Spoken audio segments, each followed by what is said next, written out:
Welcome to Must Reads. I'm Alice McKenzie, and this is a series sponsored by the Perkins Center for Preaching Excellence at SMU. In this series, we're interviewing authors of new books in homiletics.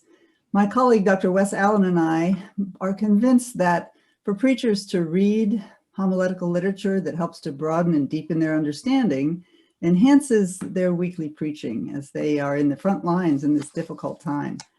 And so we have a series of 10 to 12-minute interviews with authors of recent books in homiletics. And today my guest is Reverend Dr. Jerusha Neil. Dr. Neil is the assistant professor of homiletics at Duke Divinity School in Durham, North Carolina. She is an ordained American Baptist pastor, and she has served a church in Southern California, then moved to New Jersey to get her PhD in homiletics at Princeton Seminary, then to Fiji at the request of the Fiji Methodist Church to train pastors at, and I'll try and pronounce this right, you'll correct me if I get it wrong, at the Davuilevu. Very good, Davuilevu, yeah. Good. All right, rolls off the tongue. Theological School, and then after 3 years, back to North Carolina to teach preaching at Duke Divinity School. Her new book is called The Overshadowed Preacher, Mary, the Spirit, and the Labor of Proclamation. It was published in 2020 by William B. Erdman's publishing company. So welcome, Dr. Neil, and thank you so much for your time today with us. Oh, thank you, Alice. And thank you for this series, yeah, and all of your support of preachers in this difficult season. Appreciate that. So that's a lot of moving around that you did that I just described. Yeah. And so I was wondering, as I read this enthralling book, where in the midst of this does this fascination with Mary arise for you? So actually, it goes all the way back before my doctoral work. I was a young mom. I was working in Southern California, and struggling a lot with this role of pastor, what that means, and role of mother. And I read Barbara Brown Taylor's book, Leaving Church, where she talks about her need to leave pastoral ministry because she didn't see a way to be fully human in the role. And I'll tell you that book was a wake-up call for me, in part because so much of what she said rang true to me. There were places in my own ministry where parts of me were disappearing, or where parts of me were perhaps playing into a role that was something either more or less than fully human, in ways that made me really uncomfortable. But the second thing that really struck me about that book is that, unlike Barbara Brown Taylor, I wasn't called to leave the church. I was called to stay. Oh, okay. And so given that, I really decided that the work of the next, bunch of years of my life through scholarship and just through my own process as a preacher would be to figure out, what does it mean to be fully human as a preacher and as a pastor? And one of the hunches that I had early on was that part of this loss of full humanity had to do with a lack of really integrating a theology of the Spirit into the practical theological understanding of preaching performance, that there were ways in which preachers overcompensated in some ways, stepped into the Spirit's role, or perhaps used that language as sort of a placeholder when really there was kind of almost a functional dismissal of the Spirit's work. And I thought, there's got to be a way that we really embrace a theology of the Spirit in a way that allows all of us to stay fully human. Well, it's interesting because most people divide the two, and they'd say, well, if you focus on the body, then you're not focusing on the Spirit. If That's absolutely the Spirit, right. Then you're not focusing on the body, because the title of the book is The Overshadowed Preacher. And then the way that you talk about the shadows that we need to overcome to step into that. So it seems like what you've just been describing are some of the shadows, the sort of false understanding of who we are as preachers. I was particularly taken by the disappearing preacher. Yeah. Could you say a little bit about because your three things are the dangerous preacher, the disappearing preacher, the disillusioned preacher. And I love alliteration. So right there, you had me at alliteration. Here's where those two streams about spirit and body came together for me, and they get to your question. they came together in this biblical understanding of the person of Mary. Because if there is a person that describes in the biblical text, in Luke's account, the way in which body and spirit work together, here you have this overshadowing that's completely God's work, her bearing of the word, and yet it absolutely looks ordinary, takes 9 months, there's nothing about it that marks it as miraculous. I mean, there's this powerful coming together of those two strands in her story. There is also in Christian tradition, you talk about false shadows, so many ways in which the person of Mary has not been allowed to be fully human. And, you know, I think back to a time right during that period, I had gone on a retreat to a beautiful Catholic retreat center. It was a monastery.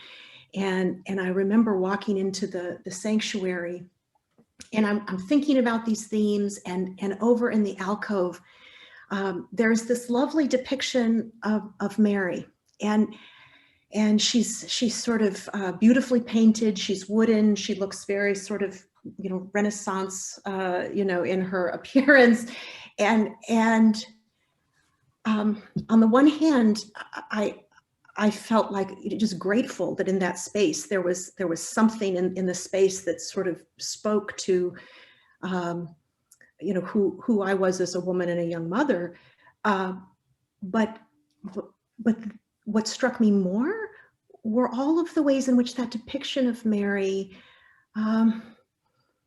didn't seem to fully embody either Luke's text or my experience. I wish she could sort of stretch her wooden arms and legs and step behind the pulpit and, you know, and speak. What is it that you see? And what was your experience of the spirit and body really like? What might you have to teach preachers? And so these threads began to weave together in my thinking. Because preachers, in your sense, then what is lacking in, like, with that dangerous disillusion? Let's go back. Yeah. What's lacking in? No, I love that. I underlined. I have all these different highlighter colors, and I've got all these underlines. But I call that story you just shared the alcove Mary story. I love that.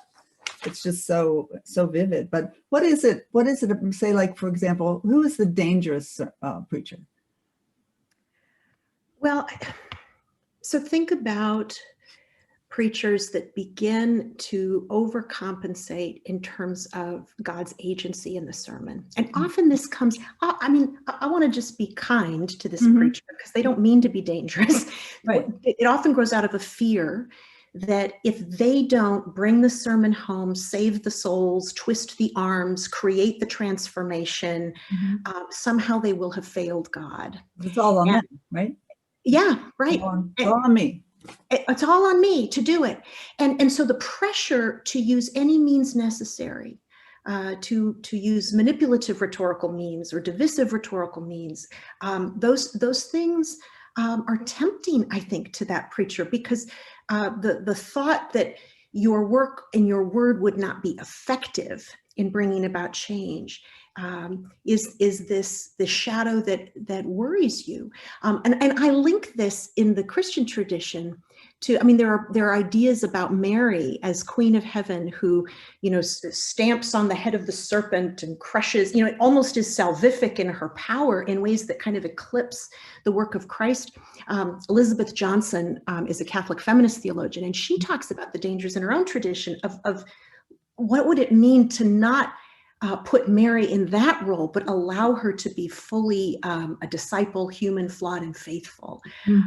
And so there's a weird way in which, you know, Protestants have lots to say critiquing certain versions of Catholic Mariology, but I think there are ways in which Protestant understandings and practices of sermon delivery fall into similar patterns. There are ways in which we also ask preachers, maybe not to be Queen of Heaven, but to be a pulpit prince.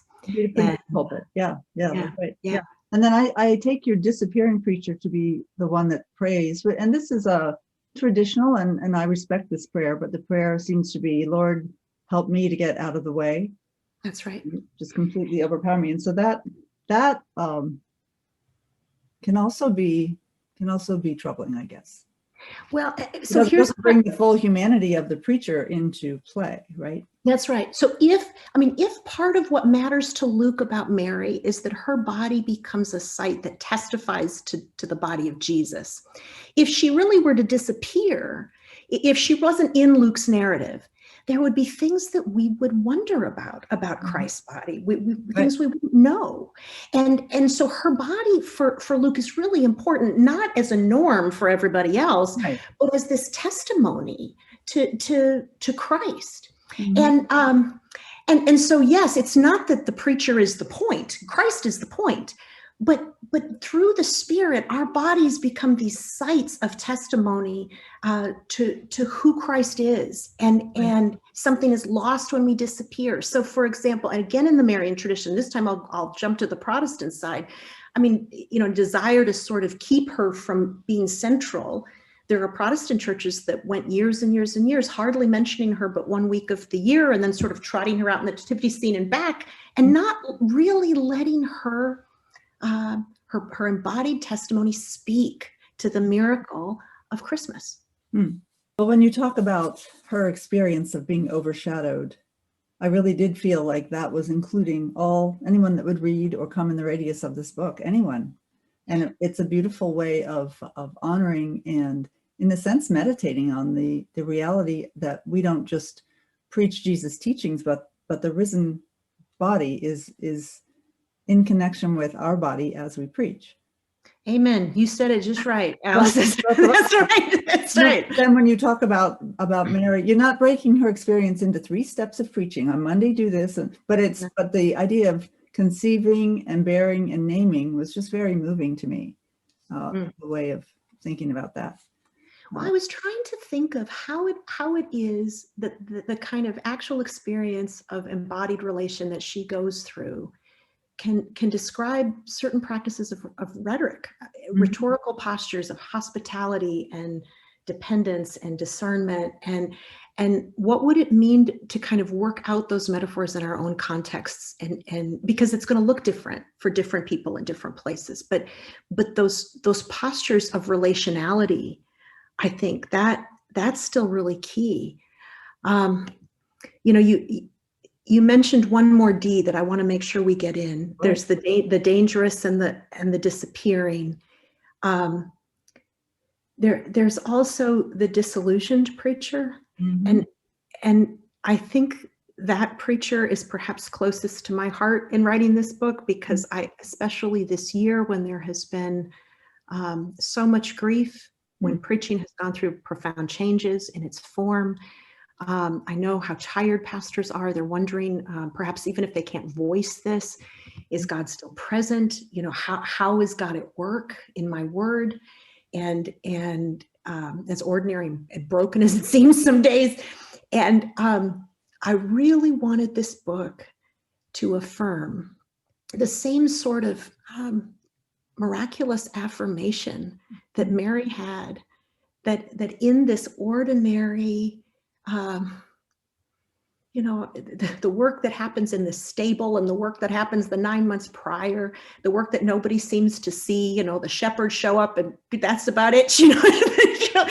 I mean, in this kind of work, Jesus is really present there. And to not lose sight of that, not lose hope of that. And so I think that is the beating theological heart at the root of this. It's that the preachers matter to this work, but more than that, Christ has promised to be present in this work. And this work matters to the world. And this work matters to the world, absolutely. And so I would say also your book matters to the world. And thank you so much for being with us today and talking about it. I found it very refreshing and inspiring. And thank you. And I would tell viewers to go out and buy it immediately, right? Oh, thank you. Amen. Yes. Amen. Authors say amen. So it's Jerusha Matsen Neal, and the book is Overshadowed, the Overshadowed Preacher, right? The Overshadowed Preacher, Mary, the Spirit, and the Labor of Proclamation. So thank you so much for being with us today, Dr. Thank you, Alice. I really enjoyed it.